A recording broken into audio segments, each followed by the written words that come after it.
Ladies and gentlemen, good afternoon if you're watching from the United States. Good evening if you are watching from Africa. My name is Lambom, and you're on the Lambom Show. Today is Saturday, November 26, 2022. Regular Saturday program, African Soccer Vibes with veteran sports journalist Fon Echekiye.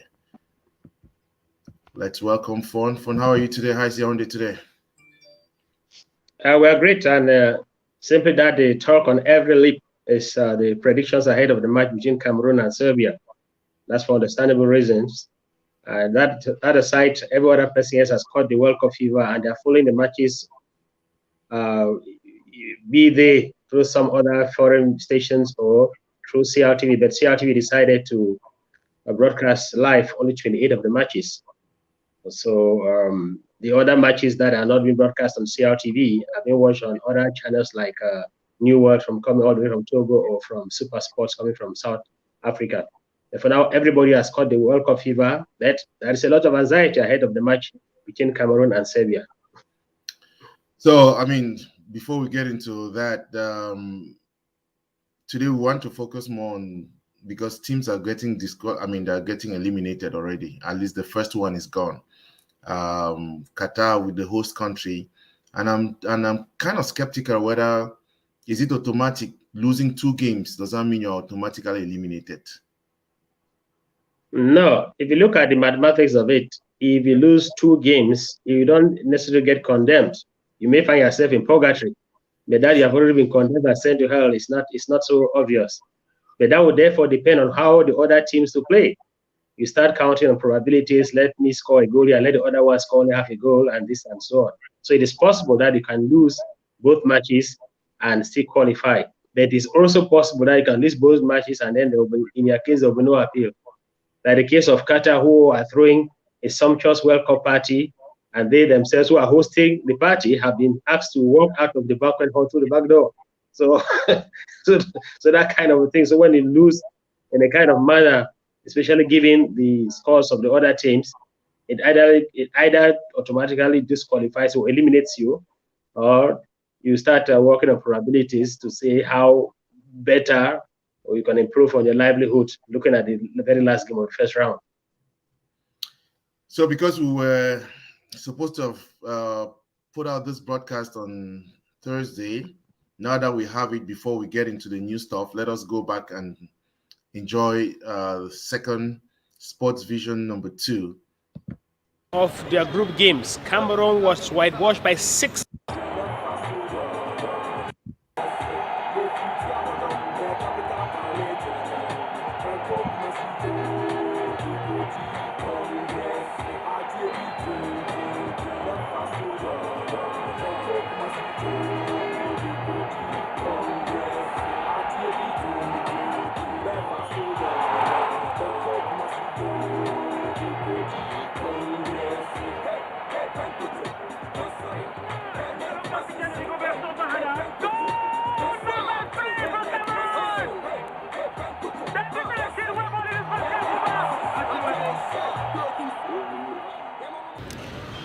Greetings and welcome to the second edition of the Sport Vision New Look and the Lambom Show, the only place you turn to for the latest vibes from African football. And also welcome to poolside at the Jega Palace Hotel in the nation's capital, Yaoundé, Cameroon, where we are trying to put things to order and let you have the feel of what it takes to follow the World Cup finals minute by minute. Oh, the question is, what happened to Cameroon's national football team when they came out of the locker room after the break? It was a completely metamorphosed Cameroon side that took on the opponents today and the continuation of the World Cup finals in Qatar. Cameroon stood their grounds against Switzerland, better placed in the rankings in the first 45 minutes. If something happened somewhere along the line, one can't really say with certainty what happened, but we can only look at the technicalities of today's match. First of all, it all began very well.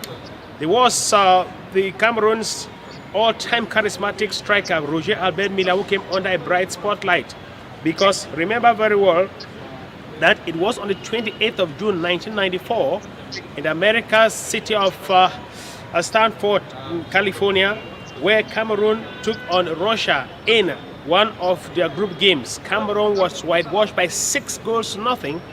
But Roger Albert Miller came from the reserve bench well into the match to score a goal. On that day, he was aged 42 years and 39 days. And when Miller scored that goal, he became the oldest scorer ever in the history of the World Cup finals.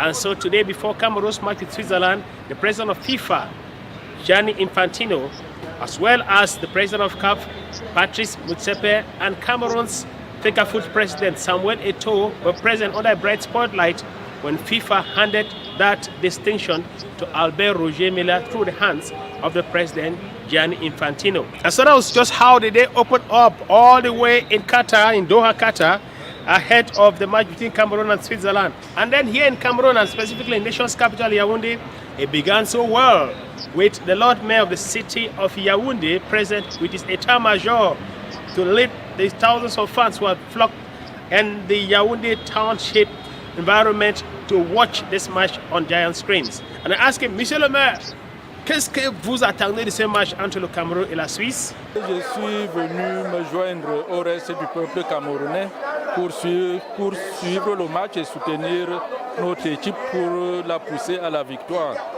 à l'occasion de leur premier match de Coupe du Monde aujourd'hui. Oh, Monsieur le Maire, look, Messi, he was so confident before that match. But what happened at the end of the day is what you all know. Cameroon was defeated by 1 goal to nothing. A goal scored into the second half by a Cameroonian called Bril Embolo. Embolo scored that goal, and from the look of things, it would seem he had mixed feelings when that goal was scored. That I, Embolo, am scoring against my fatherland at the World Cup finals. But he behaved like a professional because you do the work for whom you get paid by. So that is exactly what happened. And so we were asking Cameroonians after this match, what did you guys see? How did you react to Cameroon's 0-1 defeat in the hands of Switzerland? On n'a pas démérité, mais on a eu certains couacs, certains joueurs qui n'ont pas eu l'impression de la Coupe du Monde. Nous sommes au début, il y a des expériences à jouer, il y a des choses, les manquements à revoir, et nous allons voir au prochain match. I really appreciate the performances of the Double Lions because they could have won the match at the first half. They could have won the match at the first half, but they didn't win the match at the first half. And we didn't have a strong midfield. It was just Zambo Anguissa who was at the top at the midfield, but the other player was not at the top. So we lose the match 1-0. The players did well. There was a lot of communication between the players, man. It's a game of losing and winning, but we are happy and we have the spirit of expecting positive results next time. Je suis assez déçu parce que le Cameroun a quand même fait un bon match. On a vu une très belle première mi-temps. C'est vrai que la deuxième mi-temps, ce n'était pas trop ça, mais c'est aussi dû au but qu'on a vite pris. Mais en dehors de ça, bon, j'ai quand même espoir pour la suite. I guess expectations are rife everywhere, and especially amongst fans of the national team of Cameroon and other fans of the African continent following the World Cup finals.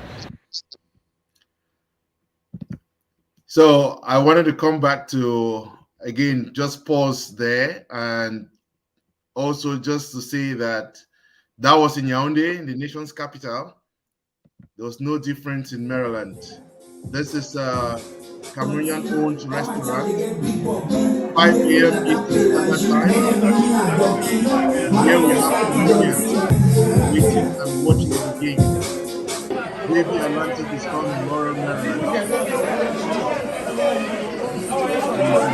see the goal has been scored there. You can hear and see how that shot is passed.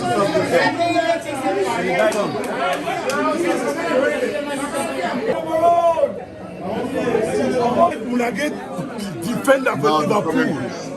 Bet that guy. Una don't get any better. My team than the best. Ricardo, una deny or take Kulu. This is a beautiful game. Eric Nanga won. Everybody could have won this game. They had one chance, they used it. We did not even have a chance. It's okay. We're gonna win Brazil.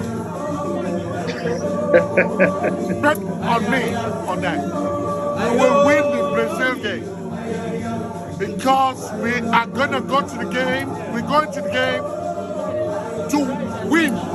Because if we don't win, we out. We're going to start with offense. We're going to win the Brazil game. It's a shocker for the world to watch. We came here today, we believe we were going to make it. Unfortunately, it didn't go our way. But hopefully, we still have another 6 points to play for. We'll take it up. We'll take it up. So again, those Cameroonians in Maryland, 5 a.m. and they were there at the JB Galantique restaurant and grill bar watching, and you can see how frustrated many were. It's kind of, but so we already have some comments there. Bangu Philemon Foncham, please ask Song to use 442. And it says using Abubakar and Chupo at the same time, else he will regret. Again, I think Franklin came on. Hi, Franklin.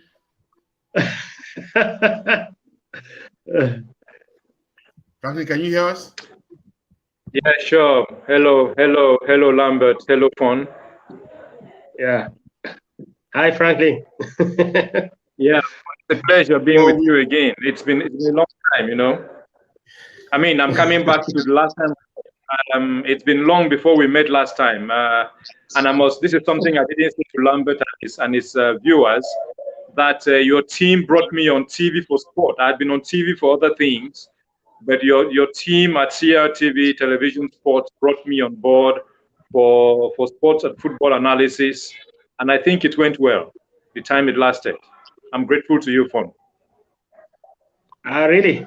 That institution does not belong to me. What I do is that whenever I meet anybody who has something to offer, I just bring him on board. That's all. You brought me on board. And that's a good thing. Elias says, I mean, this again commentaries from the game. Elias is on right now. He says, terrible ball press from Cameroon. The moment they decide to assert any type of pressure from the Switzerland team, they concede a goal. Hongla, Castelletto all late, out of position, leaving a wide open Mbolo to score from close range. Cameroon so poor in possession, Ondoa visibly trying to fill in for his clueless backline. Switzerland, Cameroon, Qatar 2022, FIFA 2022. I mean, again, everybody's disappointed. I've said before, every Cameroonian is a coach.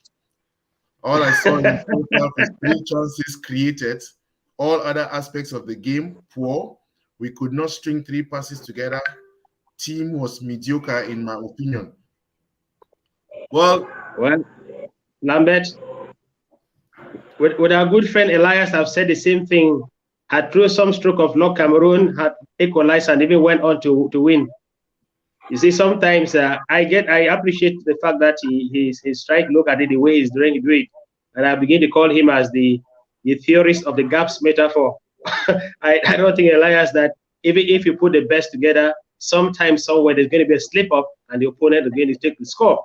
Well, I don't know. If you look at the first half of that match, Lambert, I think we are all we are united in the presumption that a Cameroon team had been put forward, had been fielded to produce the required momentum that would have given them victory in that match. But it didn't come their way. Just that I keep on, and I will seem that my fears are being confirmed, that something somehow happened to that team when they're coming out of the locker room at the halftime break. Because I'll just take you to 2 shots in the course of the match. Do you remember exactly how Choupo-Moting handed the armband to Abubakar Vincent? That is not what is usually done when you have to relinquish responsibility to some other player. You usually do that with an embrace, and it's even much more convivial. But the way it was done was as if Choupo-Moting was not very happy, was leaving the pitch, and Abubakar Vincent apparently grudging that he didn't start that game. So that was what I observed in that particular shot when I saw on television. And then there's the other shot that is making the rounds on social media, where Hongla was brought out of the game some time in the course of the second half. And then the deputy coach, one of the deputy coaches, Kala Raymond Congo, was like sending out his hand to reach out to him, give a handshake. Then what happened was, it was like just said he snubbed him. So that shows that there was something not right going on somewhere. And then someone would tell me that it would appear that there is an overbearing presence of the president of the federation as those boys continue to tackle the World Cup finals. Well, personally, I think I appreciate the fact that the president of the federation wants the job get done, but he should also understand at some point you must avoid being part of the problem. You must be the person who brings up the ultimate solution. If that's what is happening, I cannot confirm nor deny it, but the fact that people have already beginning to make so many comments about it and re-emphasizing, then there is probably one or two things that are not right. So I could therefore understand that at the end of the half, at the break period, when they came out of the locker room, instead of coming with renewed energy and better determination for the match, they came out with dislocated side. So maybe those things should be taken care of before the next game. So 48 hours after that game, Franklin, I'm sure you have had opportunity to maybe review a few things. Do you have any comments, any further comments? We examined that game and analyzed it on Thursday, but I don't know whether you have anything to add with respect to the team. What should be done? What should be changed? Or if anything, what advice would you give the coach? I suppose you're talking to me because I lost connection for a moment, but I suppose it's addressed to me. I would rather say that the fans should be cool.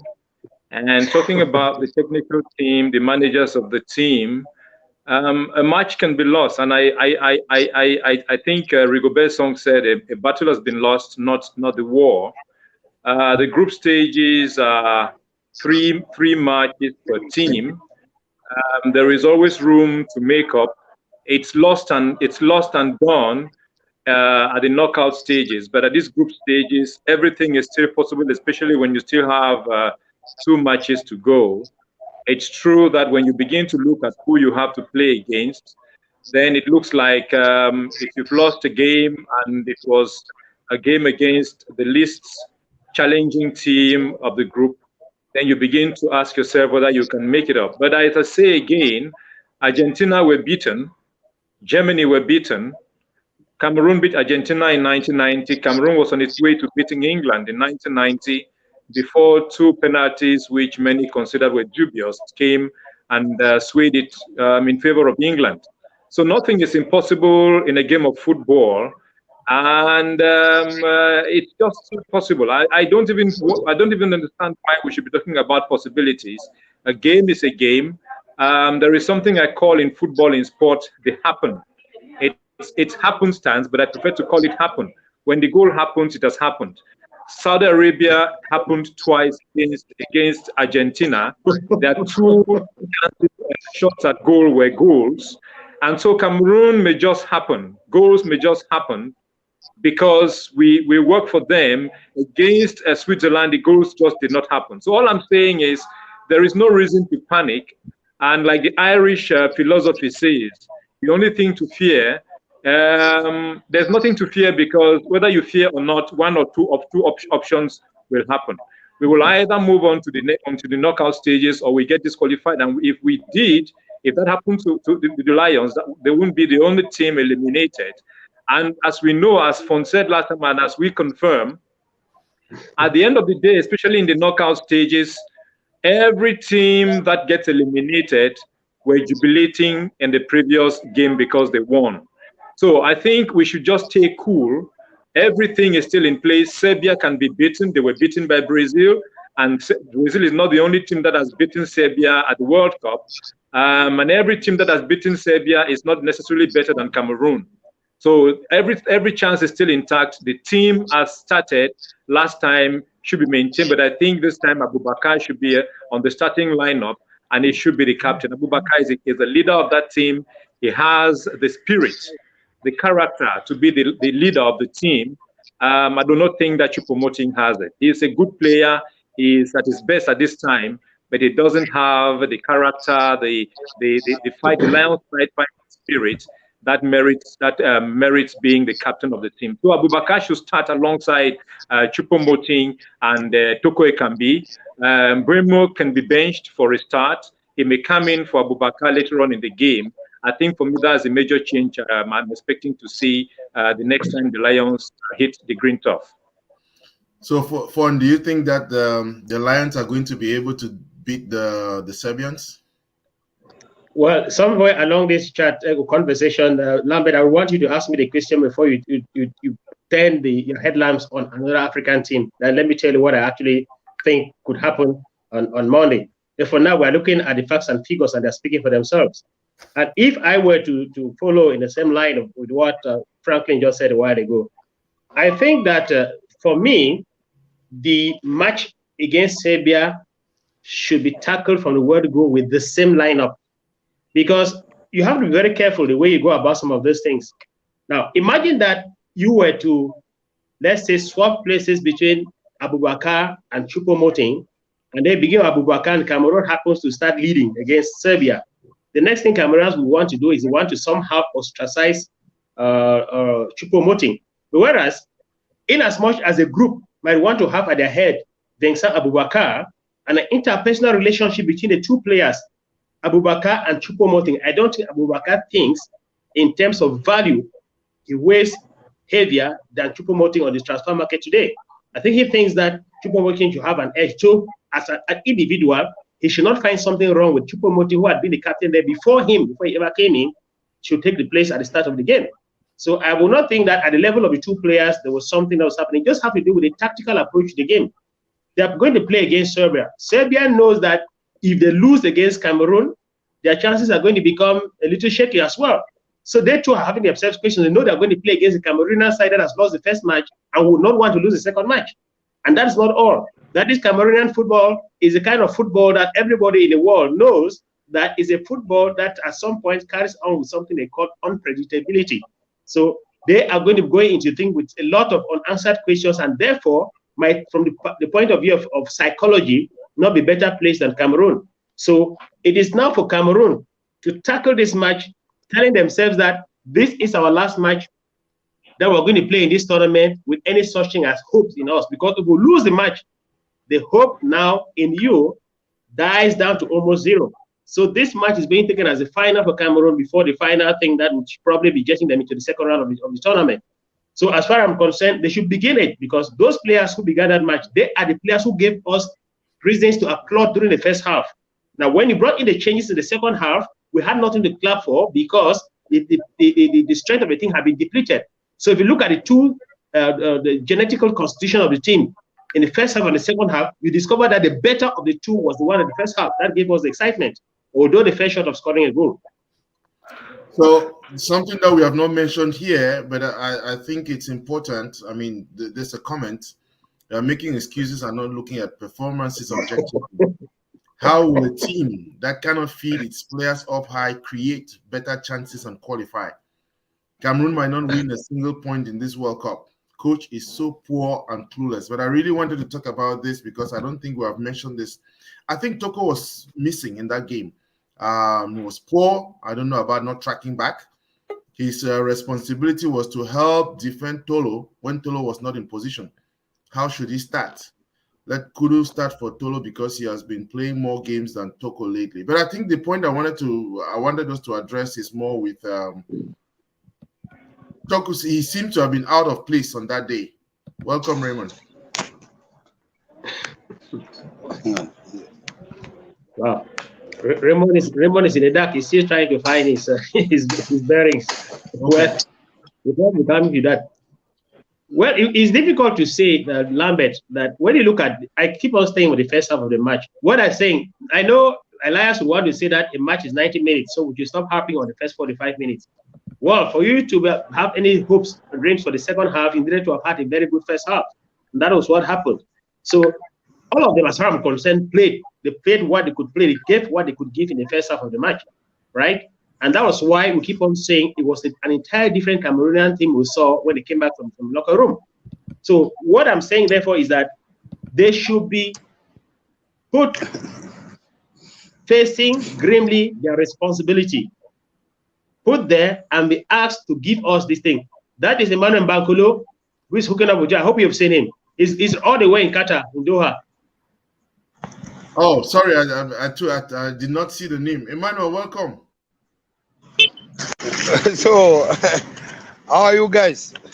Good evening. Well, we are doing well. How is Qatar today? But today Qatar is cool. The weather is good, and I mean here I'll show you. You have Brazilian hotel there over there. West Indies. Westin is Brazilian hotel. So not far from here. Here you have the Japanese hotel and Costa Rica. The dot side too. Wow. So you are having a tour of the area.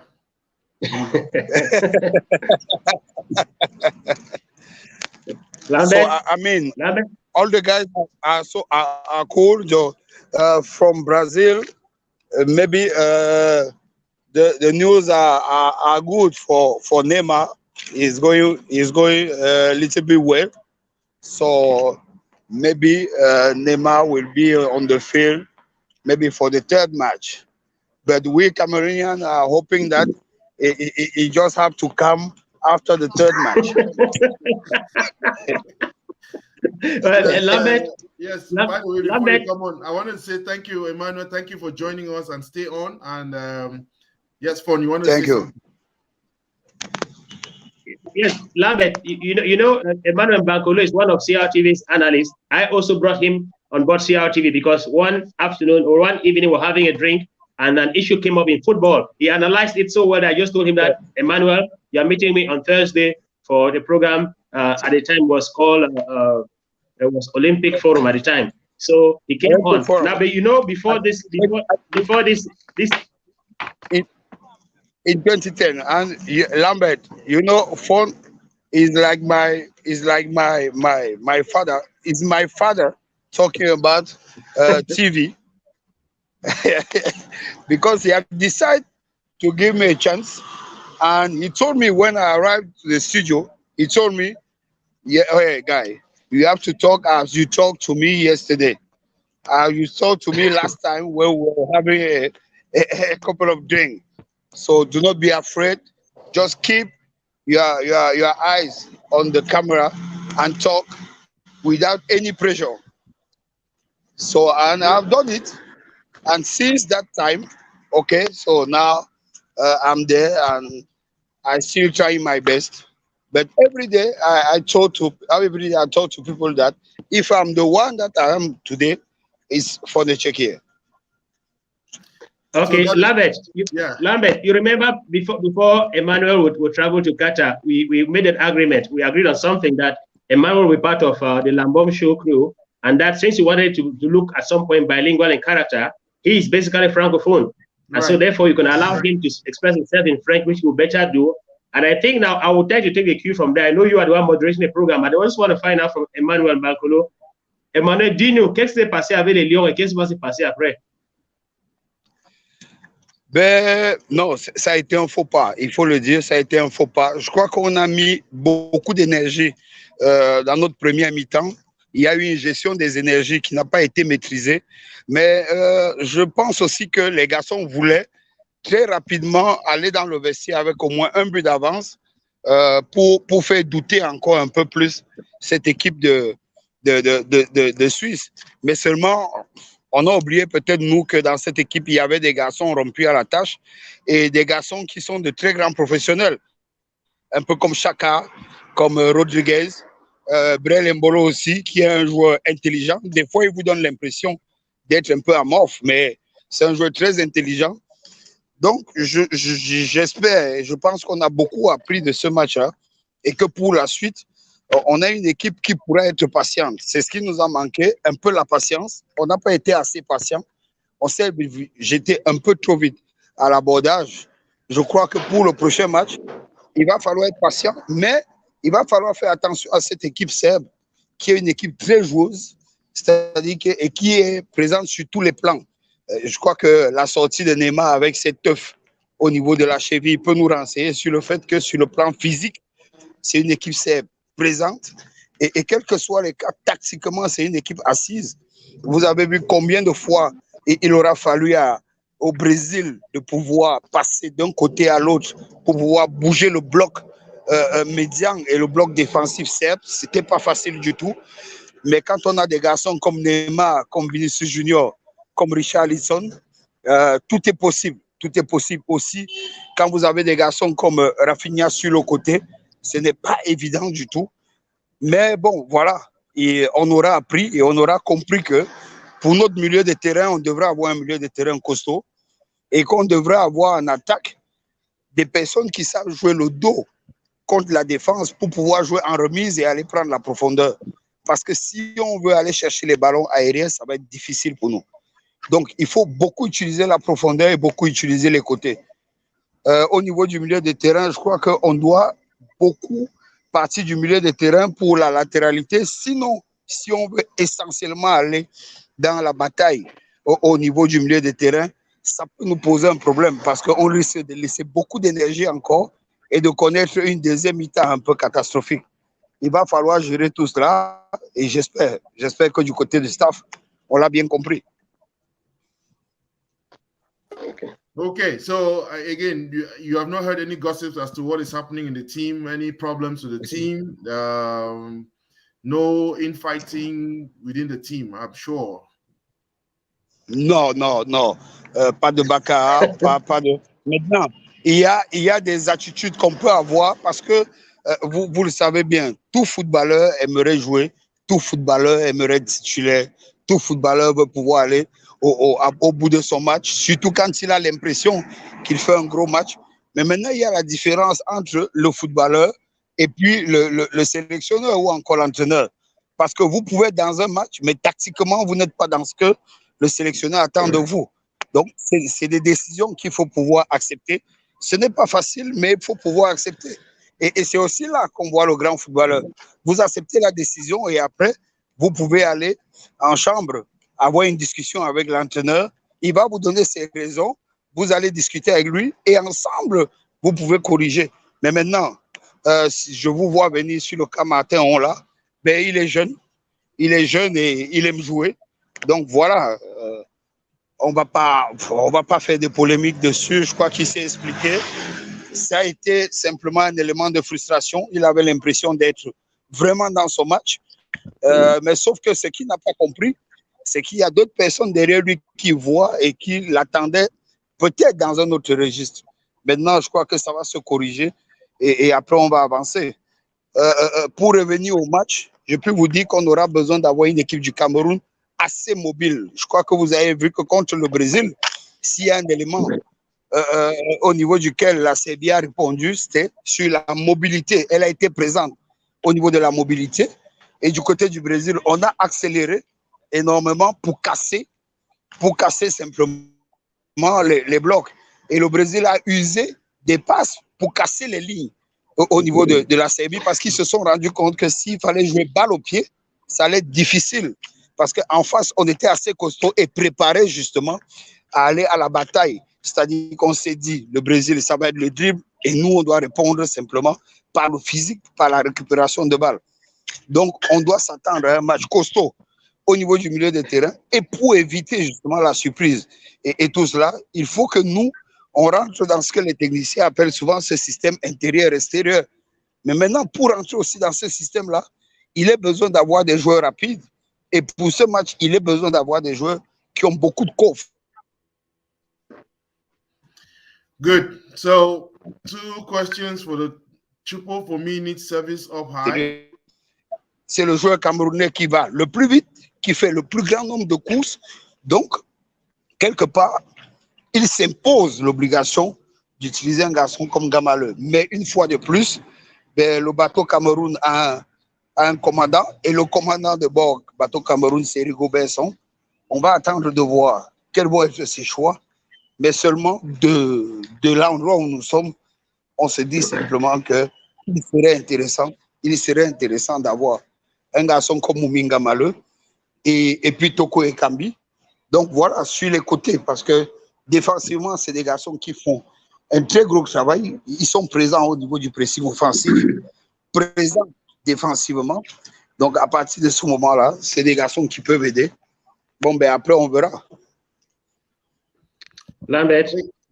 Yes. Now that Emmanuel is in Doha and he can answer some questions based on what he sees and observes in the Lions den. I just wanted to find out from him just by asking him two questions. The first one is, did he have the impression that Bengsang Abubakar and Choupo-Moting had some bad blood flowing between the two? Because I'm talking about this based on the way the two of them relinquished responsibility when Choupo handed over the captain armband to Abubakar. I found it a little less convivial than it would have been. That's the first thing. And the second thing I wanted to find out from him, in camp, does he have the impression that there are any players who are feeling any sense of frustration for any reason at all?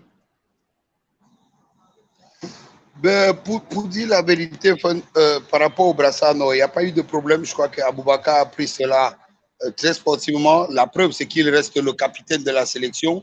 Donc là, Choupo a été capitaine du jour. C'est peut-être la précision qu'il fallait apporter aux uns aux autres. Il a été le capitaine du jour. Le capitaine reste bien. Vincent Aboubacar. Maintenant, dans la tanière, quels que soient les cas, dans une sélection, vous aurez toujours des joueurs qui vont ressentir comme une espèce de frustration parce qu'ils veulent jouer. C'est-à-dire qu'aujourd'hui, si vous demandez à Koundé Malong comment il se sent, il dira bien, mais qu'il a envie de jouer, il a envie d'apporter. La difficulté avec le football, c'est qu'il y a quelqu'un qui doit faire le choix des 11 titulaires et à partir de ce moment-là, ça pose un véritable problème. Donc, il n'y a pas grand-chose. Mais maintenant, comme je le dis tout le temps, vous pouvez avoir la meilleure préparation du monde, vous pouvez avoir la plus grosse concentration et que dans la compétition, il savait que des gens sont au-dessus de vous. Et ça, c'est naturel. Vous n'allez pas aller vous suicider pour ça. Le plus important, c'est justement que même si vous arrivez de sortir, même si vous arrivez de perdre un match, que le public, que les fans sentent que vous êtes allé chercher et l'autre a été simplement plus fort. Mais il ne faut pas perdre un match et que l'on ait l'impression que vous n'avez même pas donné le meilleur de vous. C'est ça, souvent, qui est le plus frustrant. Maintenant, pour les fans, parce qu'on a envie de gagner, parce qu'on a envie de voir les garçons jouer à un certain niveau, du coup, on va toujours être un peu regardant et on va toujours discuter des choix de l'entraîneur.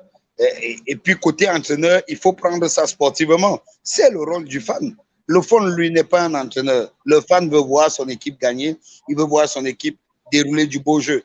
L'entraîneur, lui, sait qu'un match de foot, il se gagne et on fait le point après. Le fan, lui, sait qu'un match de foot, on voit de beaux gestes, du beau jeu et on gagne en plus. Le fan, lui, il est exigeant. Donc, les entraîneurs doivent prendre ça. C'est très important parce que des fois, des entraîneurs ont l'impression que les uns et les autres leur en veulent personnellement. Non, je ne pense pas. Je crois que simplement le fan, lui, il est beaucoup dans les émotions et la passion. Il doit être lucide et froid.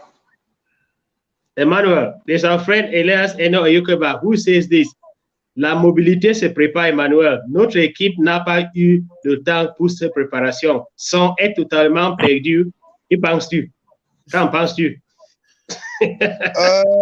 Bon, il faut dire, c'est vrai, la mobilité se prépare par rapport aux hommes qu'on a. Et par rapport à ce qui nous arrive. C'est-à-dire que après le... Okay. Lambo probably lost Emmanuel. Yes, I'm sure that connectivity and no, that's the wrong thing to do. Thank you. And so somebody says, can his analysis be translated into English for some of us? That is going to be a little complicated to do that right now. Right, but I mean, again, I think it's good that we have somebody who is on the ground and is able to bring us some live reports. And I think Emmanuel is back. Let me see that. But if we are able to, we should be able to. Is it good now? Yes, it is. Emmanuel, welcome back. I think in general, it's just been about the team, how the team should be lined up, and the changes that should be made. And so far as I understood, Emmanuel, what we need is a lot of mobility. I don't know. Lambert? Yes. I got the impression you're about to go to another African country. I told you that I would like to say something to bring a difference because as we speak, I'll have this conversation here. For Echekiye is right here in Yaoundé, somewhere called Echekiye. to the outskirts of a city world. When I speak on this program, we try to use the facts and the facts and figures that govern the game of football. And so far, that's what we've been doing. But I want to take you back to 2 days before the World Cup. And I said it to those who had time to listen to me that in this World Cup, I'm now talking as for Echekiye, the Cameroonian, and now change the way my cap is looking to say that I said Cameroon was going to lose the first game, play to a draw in the second game, and defeat Brazil in the third game and go to the next phase of the tournament. And I told you last week that it was the kind of feeling I had. And when the competition began, it looked like my predictions were going in the right direction. So I don't know. I can't say it has to do with feelings. But as every other participant on this program, be they those of them who are live now on the forum or those who are watching and trying to sign in some of their contributions or their inputs just by writing, you have the facts and figures and what you've watched. All the teams of the tournament have already played. I will see what it is capable of displaying as their own football. And so people are looking at the challenge between Cameroon and Serbia as something that is almost insoluble for Cameroon. But I think it is soluble for the simple fact that Camerooners now know what is happening. Now it's not longer a question of saying that Cameroon will take part in the World Cup. Cameroon is taking part in the World Cup now. What is the reality of the ground? We have lost to Switzerland, which I didn't find unusual, just based on argument of fact and figure. But what I'm saying is that it is not far-fetched to imagine that we could play to a draw with Serbia and then defeat Brazil. Why would we defeat Brazil? Firstly, because Brazil would have won 2 matches and qualified already for the next round. So why then tear themselves to shreds when you know that you still have a long way to reach the final? They might not take the stakes so high in a match against us. But at the same time, there are 2 things, 2 valuable choices that have come up to speak in favor, to speak against Cameroon, to stake the odds against Cameroon. One, it would appear that the players who are playing Brazil now watch Brazil lose to Cameroon during the Olympic Games in 2000. And that the same players watch Cameroon defeat Brazil during the Confederations Cup.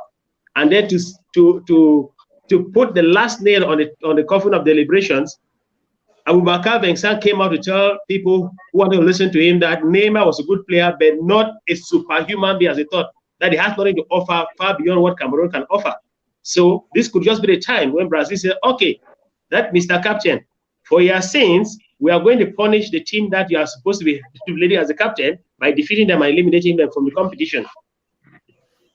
So let's go over to Senegal and Tunisia. But before that, Franklin, I guess your comments were already in place. You think that Choupo-Moting and Abubakar should start the game? Maybe somebody else, Mbeumo should be rested for that day. I mean, should not start off. But I guess no, not. We are going to come back we are going to come back to ask ourselves what are the pronostics of what score do we think? Phone is already clear. It's going to be a draw, and I'm going to come back to you. But let's get back to a draw. Yeah, just hang on 1 second, Emmanuel. And we expected that the way we analyze this match is sometimes to just. I will write on Lambert. There seems to be some connectivity issue again. More of the harder speaks. Well, across the board. Ahead or better than the brains do speak. Let me say, far afield as Amsterdam, the former deputy captain of the Cameroon national football team, Eno Eyong Takang, watched very closely how Senegal and Tunisia squared off when this competition began. And we tried to hook up with him, Eno Eyong Takang. What did you see and what do we look forward to? Well, my first impression about the Senegal game is a very positive one. Senegal really created a lot of problem for Netherlands. And Netherlands did not expect Senegal to play with such intensity, with such aggressiveness, and also tactical discipline. It made it quite difficult, especially the first half, and with the runs and on the side and in the back. Senegal succeeded to exploit those spaces the Netherlands was leaving because they played with a 3-back. And the only disappointment was that Senegal was not deadly in the final third. That's where you see their big talisman, Sadio Mane's absence is really impacting them in their game. They need someone in the final third to be able to deliver the goal, the goods, and create that difficulty in the box of the opponent. overall was a very positive outing for Africa and also for Senegal. And I think with the same momentum, they take that into the game against Qatar. With all respect to Qatar, I think they have more quality and they can deliver for the second game. So, again, we already know how the second game took place. Their second game, Senegal beat Qatar 3-1, isn't it? And again, I'm wondering, that group is becoming very complicated. Senegal, their next game is against Ecuador. And Ecuador, I don't know how that is going to turn out. Franklin, what is your assessment of Senegal's odds against Ecuador?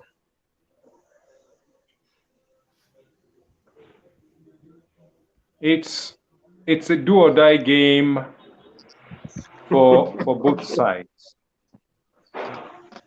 Senegal has tasted victory, and they know what Africa is expecting from them. Aliou Cisse is a cool gentleman. Yes, he knows his team inside out, unlike Rigobert Song, who's just barely been there. I don't know why I'm comparing them. There's so much look-alike physically and in the trajectories that I can only compare them. I know that Senegal is in momentum. I know also that the Danish, the victory of the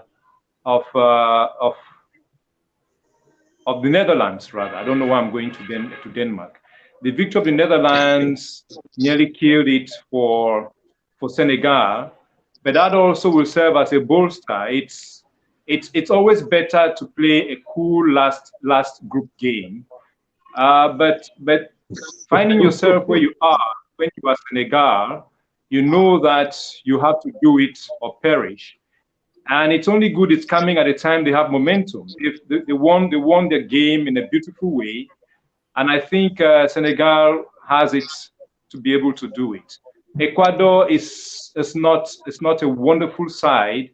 I wouldn't say that Qatar is the underdog, so that everyone had their way with them.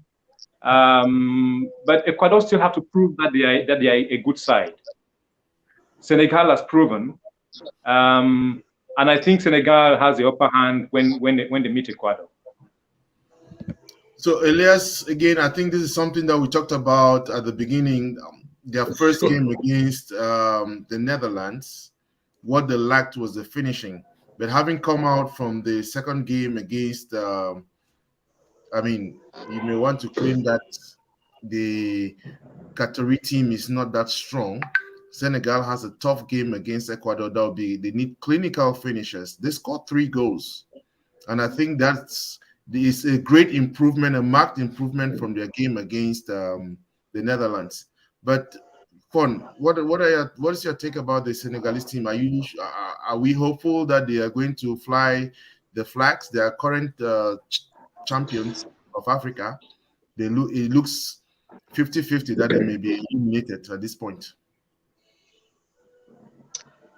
Well, before I answer that question, I want to take you back to the match between Senegal and Qatar and refer you to 2 key things that happened in the course of that game. In my opinion, there was a situation in that match where the Qatari side should have been given a penalty kick. It was not done. And I found it very unusual that VAR did not come back to it. It was so clear that was a penalty for the Qatari side. Imagine it was given and granted that it was a goal. They would have taken the accounts to 2 goals. And then there was a spectacular finish from goalkeeper Mendy that prevented Qatar from scoring a goal. Imagine that the Mendy of the second game was the Mendy of the first game. He would have considered that would have taken it to 3-3. So we should not easily just write off the Qataris. Yes, they're already eliminated, but they still constitute a boulder rock in the path of any other team that will want to qualify for the next phase of the tournament. Now, looking at the Senegalese side,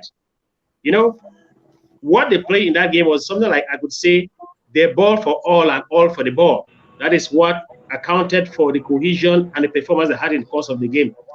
They had suffered the absence of Sadio Mane in the first game psychologically, and probably they were probably told that, listen, this is the time for you to take a responsibility, and they did. Now, this is a side that has been tipped to be the African side to go furthest in the tournament. They took off losing. Now they have found their winning ways. I don't see how the African champions can let go this qualification for the next round of the tournament. And I can assure you that the match against Ecuador is going to be a tough game. But I see Senegal with a new momentum going through to the eight finals of the tournament. So this Elias says, let the Qatar win not deceive you. Ecuador was better than Holland. VAR helped. And again, we'll come to it because I think maybe transition to the game with Ghana, because that's what the coach was complaining more about the referee, what the referee did and all that. So it seems as if we have this constantly. So Emmanuel, what is your assessment of the referees? I hope you understand what you can respond in French. Yes. But I will tell you first, I told to anyone that for me the best chance for Africa is Ghana, because I saw the Ghana match between versus Nigeria, and after that I saw Ghana versus Switzerland. I can assure you that Ghana for me is one of the best team, not even just for Africa, but one of the best team of the tournament. When you have seen Ghana play, you see how they manage their way to play. They go to, but they went from the back to the bottom to the top by going link by link. You see, they have a fluid football, the Ghanaian. And me too, I was so sad with the referee decision, because it was not a penalty. And even Cristiano Ronaldo knows that it was not a penalty. I've talked with one of my friends, a Portuguese journalist. He told me that, my friend, there was not a penalty. And the point here is why the VAR haven't called the referee. So for a penalty, maybe the VAR have changed the rules. Maybe it's the referee now who has called the VAR and asked if it is a penalty. The VAR, they have more than 30 video tape in front of them, so they have the action more than the referee. So maybe for this game, FIFA have changed the rules. It's the referee who has to call the VAR and to ask if there is a penalty. So that is even today I feel frustrated by this decision. But I know Ghana will do better the next game. Talking about Senegal, do you remember maybe in 2002, Ecuador have made many trouble to Brazil. Maybe this year Brazil was for a bit to be not be qualified for the World Cup, and it was Ecuador who was leading the group. So I mean, Ecuador for the first game, they are just playing by respecting the fact that it's Qatar. We don't have to trouble them. They go easy, because the World Cup is in Qatar. If you decided to bring Qatar by 4-0 for the first game, they will not come to the stadium again, and you can trouble the feast. So, but Ecuador is a tough team. And I mean, they are like African teams. They are physical. Tactically, they are good. Technically, they are good. I mean, it will be the real match for Senegal, and I hope Senegal can just go among that. But football is so different, and you will not recognize Ecuador again. So Senegal have to prepare very well this match because it's like a game to die for Senegal. Is those type of match that you saw the technicians thought about a match of 6 points. You have only one issue. You have just one issue to win the game. To win the game because they also have Netherlands. Netherlands we play maybe Ecuador. We play Qatar. Qatar they are now just in fan zone. They are feasting. They are just joking. They know that the World Cup is finished for them. So they will go to this match trying to see who haven't played. Just go and play. And Netherlands will win the match. They will win the game. So Senegal have just one issue to win the match. That's just a match of one issue, and they have to put everything they have to win this match. But I mean, they will just they have just also to be vigilant. They have to be prudent. They don't have to go just like they are purchasing something in this match. They have to go easier. You know, Ecuador, different from Brazil. Ecuador are people, are players who goes easier in the match. They are like a diesel engine. Ecuador, they are like a diesel engine, and so Senegal have to be very prudent when playing Ecuador. But here, all Africans they just hope that and they pray that Senegal can go above the first tour, because me I have a feeling that, so I will tell you the truth, I'm sure that Ghana will pass the stage. I'm sure they will pass the stage because uh, everyone just talking about the FIFA referees and maybe the FIFA, everyone recognize that the referee have took a bad decision. And knowing this world of football, Fon he knows it better than us.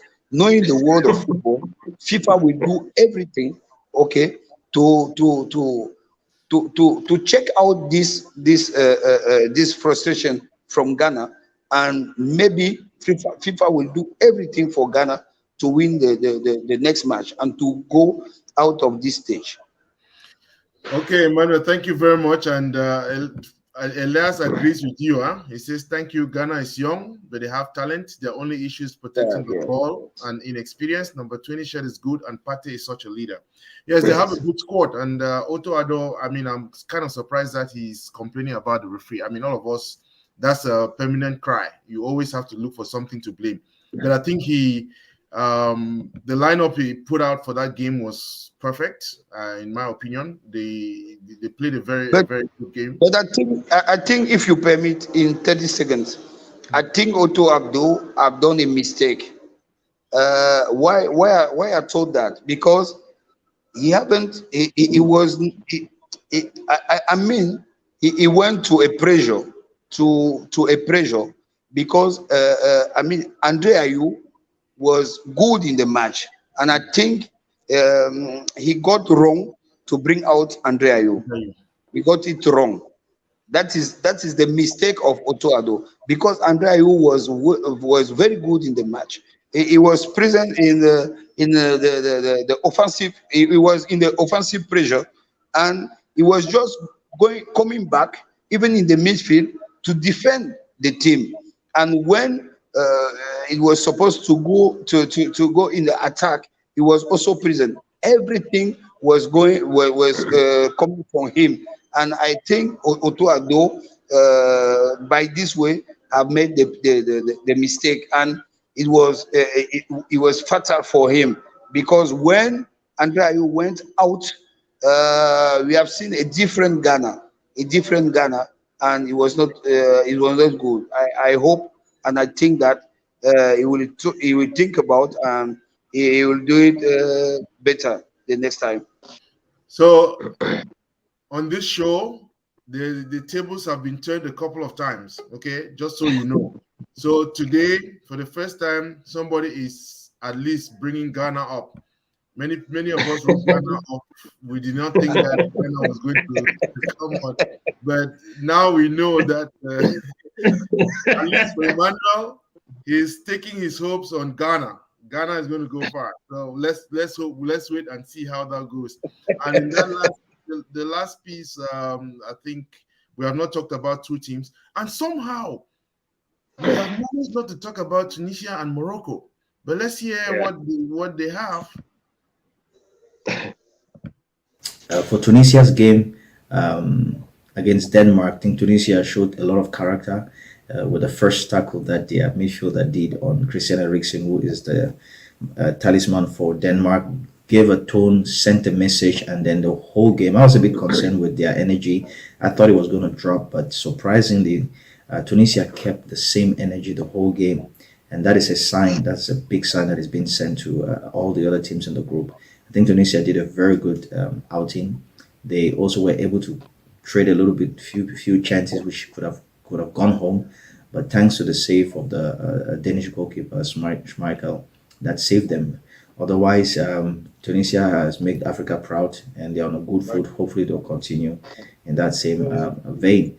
Well, they're in a group where it's not going to be easy because you've got France in a group who already went ahead 4-1 against Australia. And Australia is a very threatening team, a team that is tactically difficult, but threatening. France had to come out of the water and bring their best towards the end of the game to be able to deliver. So we'll see how it goes. Lambom Show, it's a YouTube forum with a vibes from Afro Food. The Lambom Show, it's a YouTube forum with a vibes from Afro Food. From the north to the south, the east to the west, Lambom Show focuses on Africa football. From the north to the south, the east to the west, Lambom Show focuses on Africa football.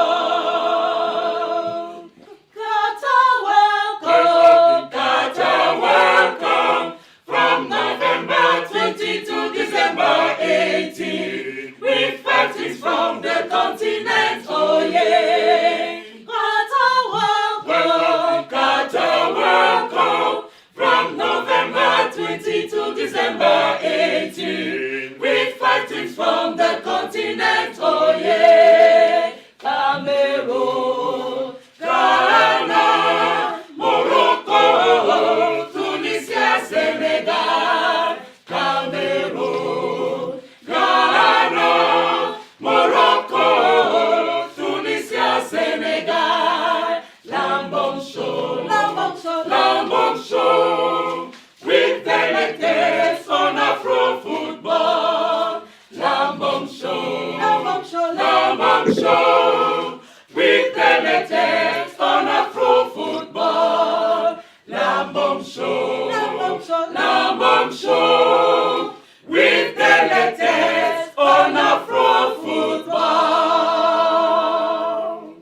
Thanks very much, Mr. Team Captain. We shall be coming back to you. You know, this whole thing is the World Cup, and everybody who matters in the game of football, especially as the livelihood of Cameroon is concerned in this tournament, is going to be having inputs on our program. After those matches, we are now looking ahead of day 2. And day 2 tomorrow, it's going. So we already had day 2, and I wanted to start off because, again, after the assistant captain, former assistant captain of the national team, his prediction was that Tunisia was going to improve on its performance. That did not seem to have happened, and I don't know what your take is. Franklin, what did you? I don't know what I watched the game, Tunisia's game today, and what is your assessment of the Tunisian team? Do you think they're going to? Our prediction of them not going far in the tournament seems to be coming true. Franklin, are you there? I didn't watch. Yeah, I didn't watch him. But I was, because I was at other things, I was an ear to the radio. It looked like Tunisia were staging a show. They were being true to the team that played in the first group game until um, it didn't appear to me like they were walloped, like they were beaten. It looks like they simply lost it. And so, even though they only have 1 point after 2 games, it's not all lost for Tunisia. It's still possible. And when I speak like this, I'm not being an optimistic optimist. I'm just trying to be both realistic and level-headed to say that the chances are intact until they are lost. It's not a good place to stand after 2 games to have just 1 point. But when you've had a good show on the opening day and are barely beaten on day 2, then you know that you still stand a chance if you keep a cool head and know that it's not over until it's over. So I think Tunisia have not lost it altogether. I don't know how. I mean, it's nice to be optimistic, but I don't know how realistic that is going to be. Their next game is against France, and you have Denmark that was beaten today. They have to beat Australia. So again, it's tricky. Emmanuel, I don't know. The French team has qualified today after beating Denmark, so maybe they're going to field their second team. Okay, yeah. So can I just say something here now? Yes. Before Emmanuel, can I just say something? What? Go ahead. Yeah, following Font's logic, and I have seen this happen at tournaments.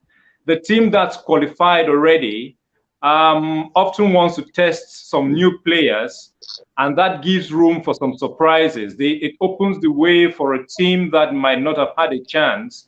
And like Font says, if that's what Brazil is going to do, and the Lions may capitalize on that, Tunisia may capitalize on France taking it easy and trying some other players. Tunisia may just take advantage of that to spring a surprise. Well, let's hope so. Emmanuel, what's your assessment? But if I want to react, I will first begin with what Franklin have told in his last words. You know, if you take France, okay, so if Didier Deschamps want to relax his team, he will bring in Areola as a goalkeeper, or Mandanda. He will bring Pavard. He will bring Kipembe. So do you look what of those what type of players? Maybe at the midfield, maybe he will bring this young guy of Real Madrid at the midfield. At the attack. So the problem is that Camavinga, he will bring Camavinga at the midfield. So do you see the type of players that France can bring in to relax the other players?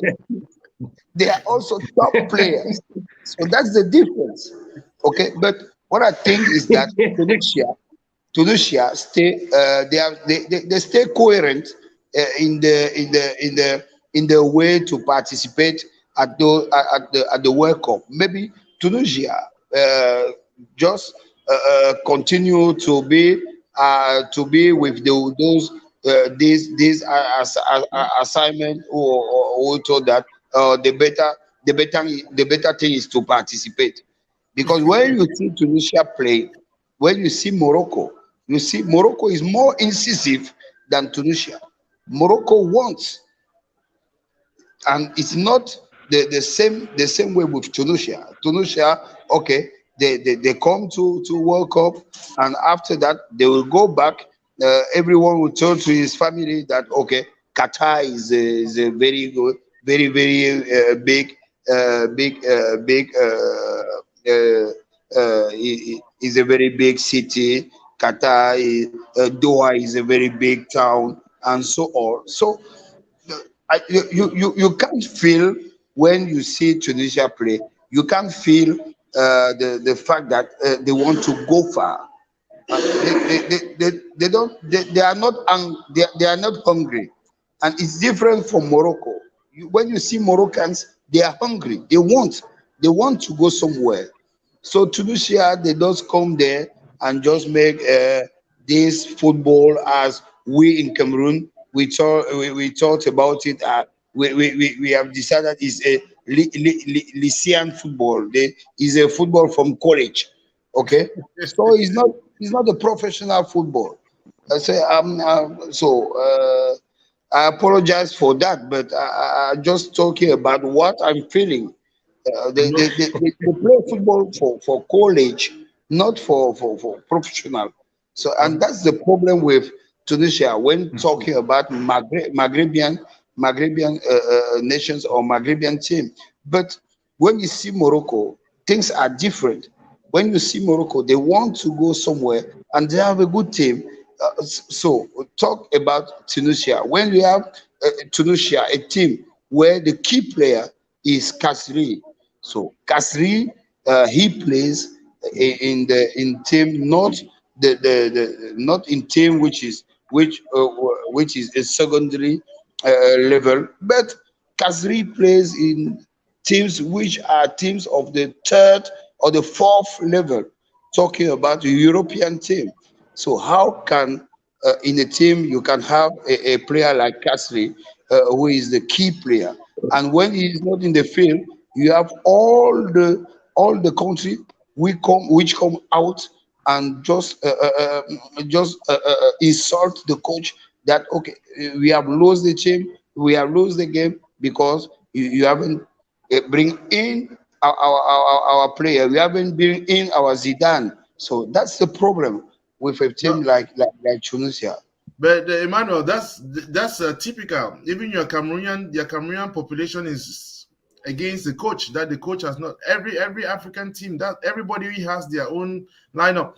But for the, I think you have one fan on this program because Elias always he doesn't agree with us on anything, but he's agreed with everything that you're saying. Emmanuel, he says. Morocco has a huge community in Qatar and they have a team that can go far as well. Yeah, they're different from Tunisia. The hunger is different. So again, Elias seems to agree with you on that. But fun, I mean, Morocco, that's another team that we wrote off. Lambert, I want to say something. Lambert, I want to react to Emmanuel. Yes. Very briefly. I agree and I like analysis, especially with the specific into the picture. But you know, Tunis played a formidable game against Denmark. And this Denmark just were beaten by France. They were not dominated by France. The goals just happened, or the goals just did not happen.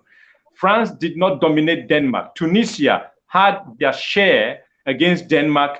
Even a full French team, Tunisia can hold their own in a 90-minute game, which is just a game of football. And to talk about stars, not all teams depend on stars. The Cameroon team is not a star team. I don't know, besides Choupo-Moting, who is having a field day at this time in the German league, in the Bundesliga, the Indomitable Lions don't have an outstanding star in the mode of Samuel Eto'o or Roger Milla. It's just a team of players. It doesn't have, you don't have to have a star in the team for the team to be good. After all, it's a collective game, and the good game they played against Denmark, they can even do better against France if they're not frightened in the third game. I think the chances are intact. Hey, Franklin, I'll bring you the difference. Why am I talking about the fact of Kasri? Okay, you talked about Indomitable Lions. So we take the key link, the key line when talking about football. So I will take you the key line of the Indomitable Lions, and you will talk to me about the key line of Tunisia. So you take at goalkeeper Onana. When you come to defender, you have Wo or Castelletto. When you come in the midfield, you take Zambo Anguissa. And when you Zambo come to Anguissa, the yeah. attack, you take Choupo-Moting and even Mbemo. Those are top players. Because now Christopher Woe is young, but is one of the youngest defender in Europe who can sign to any club, and he has very good statistics. So that's the fact that's the way for me when I thought about Kasri. And you see the on Tunisian.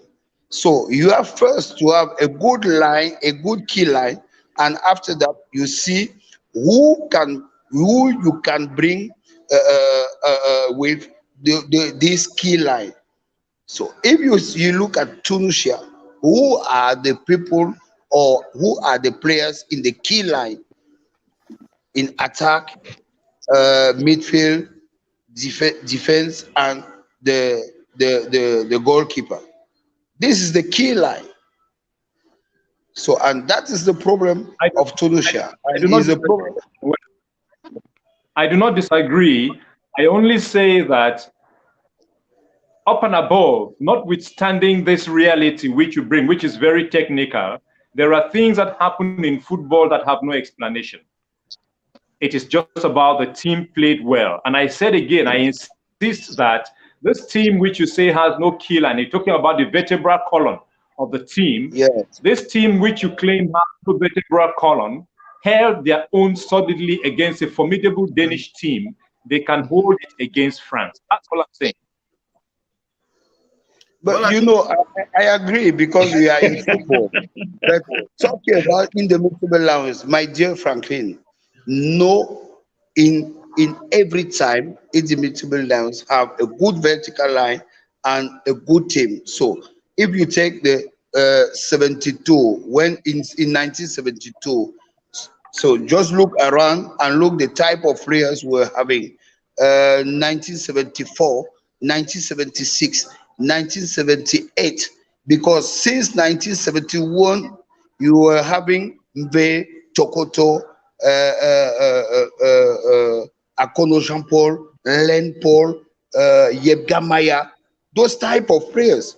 So even look at 1978, since 1977 you can having Toman Kono and those young players who were coming like Awudu and so on. So even in 1980, look at the team. 1981, look at the team.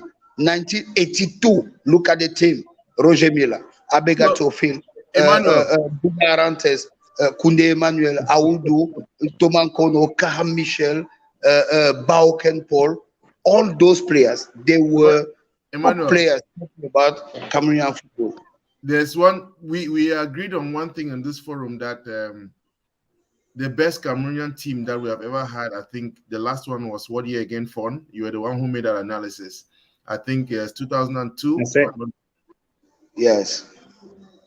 The 2002 team that I said was nicknamed the Dream Team. That alone says it all. Right. So since then, and I think that's what Franklin is also saying, we don't have that kind of, I mean, to be honest, the Cameroon team, you really cannot take any bet on them at this point, isn't it? Because of the way it's kind of shaky. I agree. Talking about that, I agree with Franklin. Now, Emmanuel, I think we should agree on something. I even read something, or I listened to Jean Lambert say on an interview on CRTV before traveling to Qatar, because I think he traveled to Qatar on the ticket of the president for just the first match. I don't know whether he'll come back. He said that the Cameroon team did not have any star players, and I disagree with him. That team, as it is, has 2 star players. One of them is Choupo-Moting. No, I'm still talking. One of them is Choupo-Moting. The other one is Andre Onana. You know, perhaps the declaration give him a flight ticket for Qatar. Perhaps. But if you talk about football and you disagree that Andre Onana is a top player, is a problem. You can keep spectators and fans in trouble, because Andre Onana now, when you talk about the 6 best goalkeepers in the world, you have Andre Onana. Now, talking about Zambo Anguissa, it's not us But when European talking about three best midfielders in the world, it's European. At his post, you have Zambo and Gisa. Now, Choupo-Moting, if you stop the football now at this level, Choupo-Moting will go and challenge for the player of the year. If we stop now football, Choupo-Moting can be the player of the year or maybe in the top 3. So when you cannot talk about it, it's a problem. Now, if you have Mbomo now is 28 million euros, his value, 28 million euros.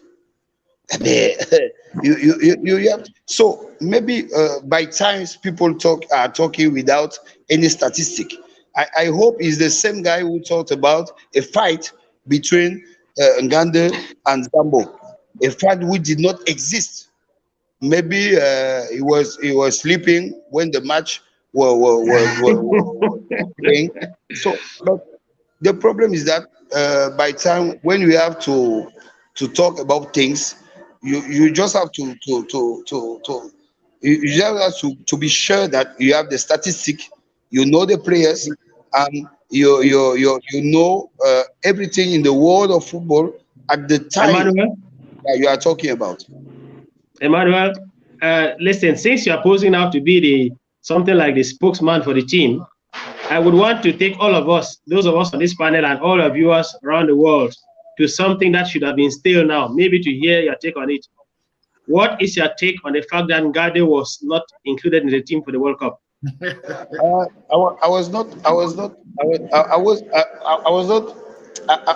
feel so sad. I feel so sad because Ngande have what we call in French the record. In the last 5 years in the world, Ngande is the only player who was at all the games with his national team and with his team. So if you cannot have this type of player talking about his experience, talking about his way of managing the games, and if you can't realize or you can't remember this head in Breda, so maybe you have a problem. Breda.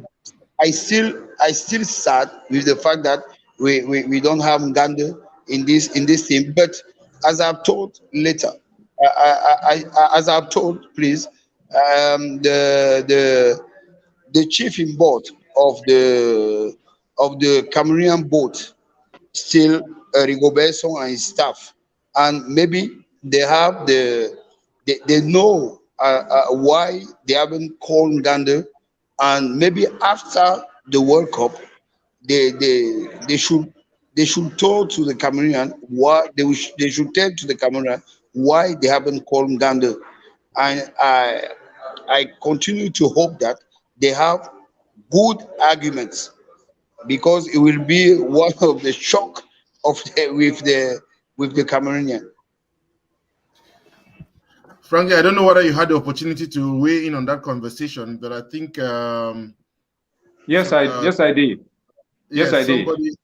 Yeah, somebody said, far from what Emmanuel is saying, we are long gone from the argument or the debate on guys. We should now use the credentials we have at hand and bring the best out of them. And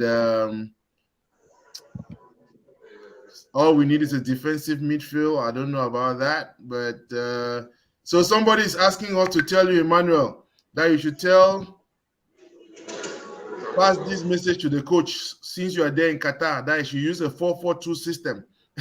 So I should use Choupo-Moting and Abubakar. But let's end up with the Moroccan team, because I think we have not said anything about Morocco. I want to say something on the camp issue. Right. Go ahead. Mind you that we are not in camp. We here are not in camp. And so what we say here has no bearing on what is happening in camp. It doesn't affect the morale of the team. So we can say these things. The one problem with this country is, and this is the attitude of fans, when it is good, we want to bury the hatchet. And when it goes wrong, people want to dig up dirt that doesn't exist. I think it's time for us to say, just like we believe that something might have happened, something dramatic might have happened in camp during the halftime in the Cameroon-Switzerland game, just like Ngando disappeared suddenly from the list, there is something there are questions to ask. What happened? And the only story, in the absence of an official statement, and mind you, and I must make this confession, I'm a fan of Rigobert Song, and I'm a fan of Samuel Eto'o.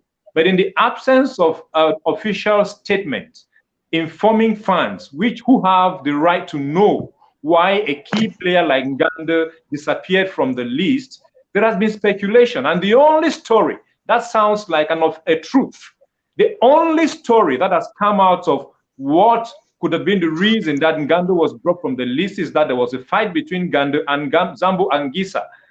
We should be told that story. We should be told that story. What happened? And there are lots of undertones and lots of guesses about why that would have happened. When you look at that team and you look at that defense, and you look at new returnees, you can begin to guess why Ngando is not there. Now, if this team doesn't go beyond the group stages, you would then hear how much the absence of Ngando matters in the outcome of the performance of the team, and names will be called and intrigues will be revealed. No. That's interesting. So, Morocco, where are we with Morocco fun? I mean, are you betting anything on them? You can hear me?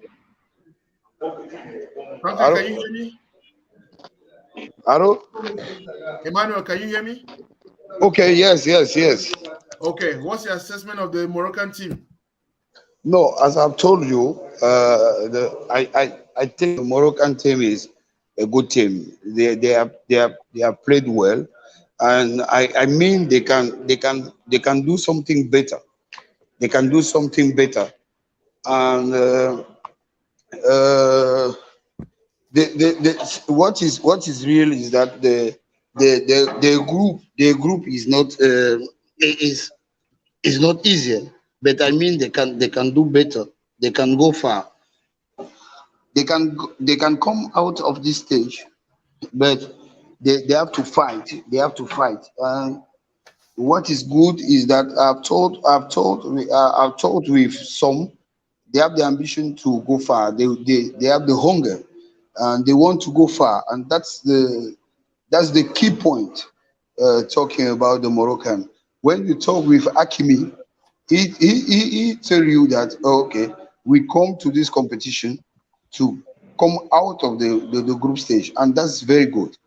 That's very good. And you see, it's one of the key players of the team. And when one of the key players of the team have this type of declarations, you know that all the team wanted to go far. And it's very. I mean, it show you how what the team thinks. And I have seen those Moroccans. They are very, very concentrated. They are very, very concentrated. When you see a Moroccan player is when he is going to the stadium, or when he's going to the train to train. They don't care about the fact to come out to visit also. So they are very, very concentrated, and when you see them, you notice that they wanted to go far. Okay, Fawn, are you back? I think it's on your side. I don't know, because Franklin, can you hear me?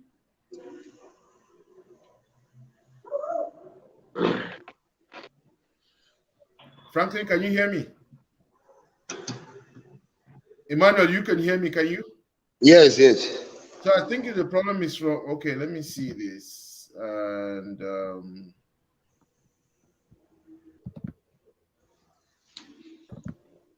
Franklin, can you hear me? Maybe it's a problem of network.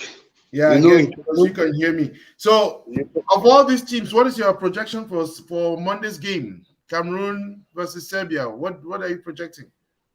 you know, it will be a tough match. It will be a tough match. As I've told, Cameroon have to think about the mobility because Serbian will come and they will be fast. It will be a tough match. We have to be very very mobile, and we have to have this type of playing. So you have to go to go inter and extra. So and to be very fast. But I mean we also have to play a lot with Choupo-Moting. Um, Maybe I was thinking about a 4-2-4, having Zambo and Hongla in 4-2-4. So just for us to have Mumingambalo, Toko Ekambi, Mbomo and Shupo in, and behind them Zambo. So when we don't have the ball, we just go rapidly to a 2-4-4. Just the time for Toko Ekambi and Mumingamaru to come in at the midfield. So I hope this type of thing can help us because if you have Mbomo and Shupo in, maybe they will bring in trouble the center defender of Serbia.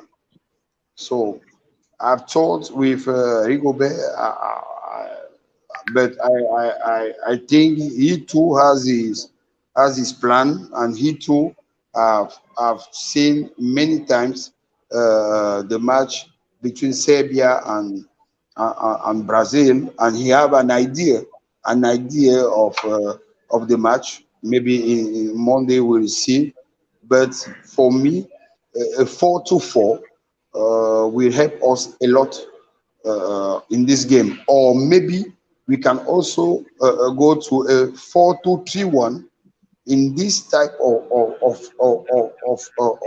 of way. We can have just only Choupo-Moting, and with the two guys, Zambo and Honra, and in front of Zambo and Honra, we can have Toko,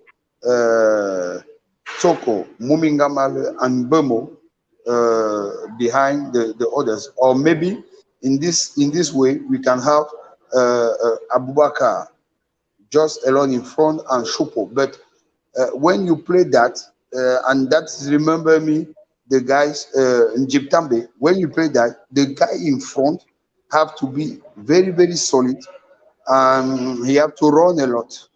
He have to run a lot because he have to assure alone the offensive pressure, and that's not an easy an easy step. So I mean, maybe we'll go to a 4-2-3-1 or maybe a 4-2-4, which can help us. But Song loves a lot his 4-3-3. But if you go in 4-3-3, we have to be sure that our three midfielders can bring an answer to the midfielders of Serbia. So, Charles, Cameroon lost his qualification for the second round last Thursday. This team shall do better things during the next AFCON. Franklin, what do you say about that? Yes, but I know, and you know, even in TV, I've told that we have to be in projection. We have to use this World Cup to see who can stay and who are the guys who have to go out of the national team. We have to be in projection, thinking about the AFCON, the Ivorian AFCON, and maybe also thinking about the next World Cup. So In any we have case, to use this World Cup for that, because me too, I think that we lose maybe 15% of our qualification in this game between Switzerland. Yeah, Franklin. Yeah, but that is true. And believe you me, Emmanuel Bankolo, I love your analysis, and I agree. I know you want us to be very offensive against Serbia, and I think that is the right thing to do. But let me just say something quickly about this pessimistic note that the viewer brought. Yes, in every tournament, you are preparing the next tournament, either because some players are phasing out or because you want to see the new players that are coming. In every tournament, you are preparing the next. It is a continuity. So you don't give up on this one because you are preparing the next. You can still win this one. You can win that cup. We are saying you can still win this one and prepare for the next one. But coming back to Emmanuel's analysis, I agree with him. My only problem with it is if you thin down the midfield, then you're giving too much work to the defense, and that would mean putting too much pressure on Castelletto, who of defense, who has to cover a lot of extra work for Nicolas Nkulu to have simply the cleaning up. Now, if the midfield is not there, and you have two very offensive halfbacks, Tulu and Five Collins, who will cover for them? If all four are up front, and the two wingers pushed up with them, have and maybe Hongla doing the midfield work. You have the risk of having a lot of openings at the defense when everyone is gone up, because we are Lambert. You got me. Hold on. Franklin is still saying something. Hold on. Okay. Yes, Franklin, go ahead. Yes, so I think Emmanuel Bankolo is doing offensive in the game against Serbia. But mind you, the Serbs are swifter than the Swedes. I'm going to take our chances going up for goal. We run the risk of leaving the midfield and the defense open for them to penetrate easily. And in quest of one or two goals, we may just carry 4 in the very first half of the game, because the Serbs, mind you, they've lost the first game, but they are a better side than Switzerland. And so if we create too much openings by being too offensive, which is what I think we should do, by the way, it may be dangerous for the midfield and for the defense. So yes, I agree. Yes. He said, I haven't got Franklin. Franklin, I interrupted you. What's the last thing you said, Franklin? I am happy Emmanuel is agreed with me. We are agreed on the fact that even though Vincent Abubakar was not his first choice, I am agreed that as an afterthought, you got me. I think that Abubakar can start the game. But the technical issue, because Emmanuel is in a hall, I think he's at the hotel. Yes, when he is not on mic, I think he should mute his microphone so that the ambient noise doesn't interfere with the rest of the program. Good. So, Emmanuel, did you hear Franklin?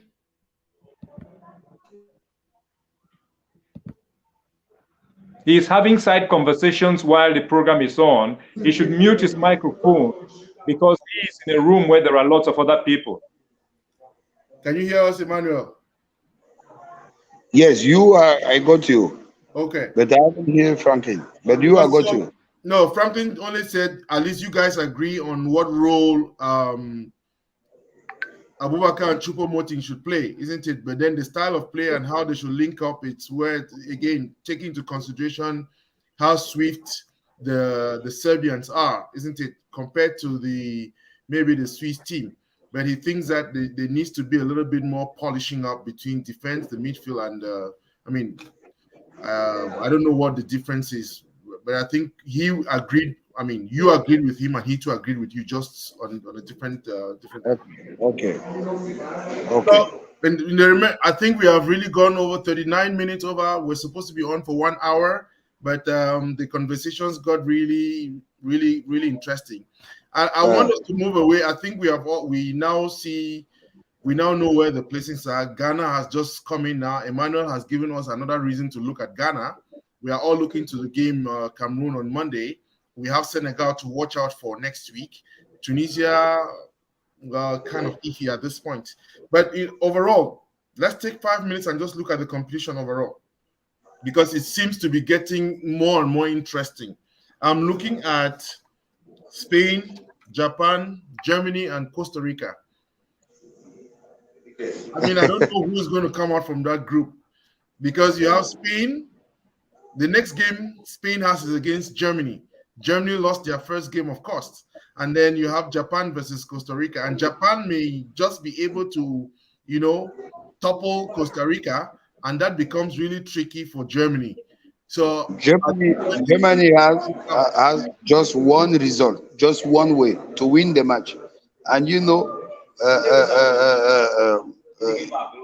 Spain we wanted to be qualified earlier, so it will be a tough match. But I'm afraid for Germany. But when Germany is in this type of trouble, if they come out of this trouble, Germany will be very dangerous in the tournament. If they come out of this trouble, they will be very, very dangerous in this tournament. But I think it will be good for the tournament to have teams like Germany in the other stage. It will be very, very good for the tournament. Franklin, what is your stake? Who is going to lift this cup? I wish we knew. I wish. Emmanuel, can you please mute your microphone? I'll mute him.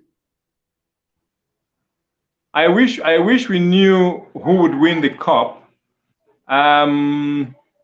But you can tell from the second match day 2, from the second group games, I think the teams begin to distinguish. I would say that France is beginning to show its ambition. I wouldn't say Brazil has shown theirs already. Let's see what they do against Switzerland.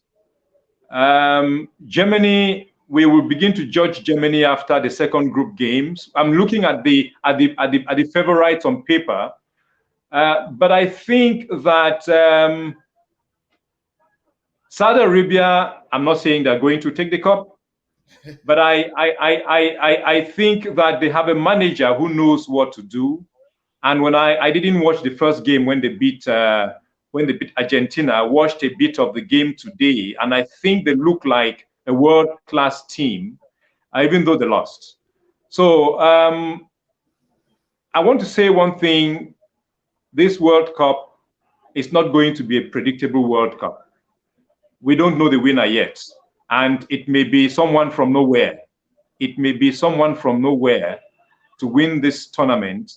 Because if I tell you again that I looked at Saudi Arabia today, and I am surprised that they were such a comfortable team that had played with no complex. I wouldn't say it was the momentum and the confidence from the first victory, but even in defeat, even when they were down, the way they carried themselves shows that it's not all about psychological build-up. I think the skills are there. So it's a tournament we still have to see. But after all the teams would have played their second group games, it will begin to get clearer, even though that will not be the full picture. So I think Emmanuel too dropped off. Phone had connectivity issues. We're going to be back again on Tuesday. I think that's when all the African teams would have played their second games. I think Cameroon plays on Monday, and then Cameroon and Ghana play on Monday. Both teams play on Monday. So then we'll have a clear picture. But any last word, any last comments you want to make, Franklin? I would rather address the Cameroonian fans. And I would say what I've already said. I know that football is all we have. But I know that every Cameroonian is a coach. Please, let's learn to have a say on other national issues. There are lots of things, this energy we pour on players and on coaches and on football managers, we can pour this energy on other issues on the life of the nation to fix them. But I know that because football is all we have, that is where our stakes lie. We want to see how it goes, and we want that thing to come back and give us some satisfaction. Let's not kill the egg in the womb. This team and the coach, the president is new, the coach is new, a lot of the team is new. Beyond this World Cup, whatever happens at this World Cup, let's maintain our technical team and let's maintain the team as it is, and bring in, if new talents emerge, that's fine. But let's not write off anybody because we judge that they didn't do the best for us in this World Cup. I know that national teams are not like the national teams of old, where you can have the same players come again and again. I was listening to a program on a radio station about the binationals, the new recruits, the European hybrids who are choosing to play for African sides. And someone was asking the question, will they be able to go play a game down in some hinterlands? Do they know that they are now national team players and they would have to answer the call at any time to go play group qualifying matches for the African Cup of Nations 2, 3, 4, 5 years from now? That is one problem African teams have, that you don't have sustainability, because most of these stars, most of these binationals, most of these new recruits come to play like they're coming to play for a professional club for just this tournament and then disappear. If they stay on, let's allow Rigobert Song to build a team the way Aliou Cisse has been allowed to build a team over time. And let's allow Rigobert Song to learn in the process, because it is also by failing. Someone has said, you learn more when you fail than when you succeed. Let's allow Rigobert Song to learn in the process, and let's hope that we can build a national team after performing well, because I'm still hopeful, after performing well in this tournament. But even if we don't, let's build a team and let's give this coach some time to feel confident and own a team in the next tournaments, the AFCON that is coming, and in the next World Cup. Thank you very much. And I think that it's become the major story of this competition thus far. The Africans who are playing for other teams. Maybe it's time to reconstitute the African diaspora and help the African diaspora to help build Africa. But I love what you said about what fans and how fans should be able to relate to the team. Let's continue and let's go and watch the game. I'm sure we have this halftime for the next game. But thank you all for spending this time with us. Great conversations. Come back on Tuesday for another edition of the Lambom Show. And we hope that you are getting, call it, the best of what you need. You're a great addition, Franklin. I love the optimism, and I want to be optimistic like you. And I will continue bringing these commentaries with you. Have a great weekend. See you all, and we wish Cameroon and the African teams the best of luck. Happy weekend.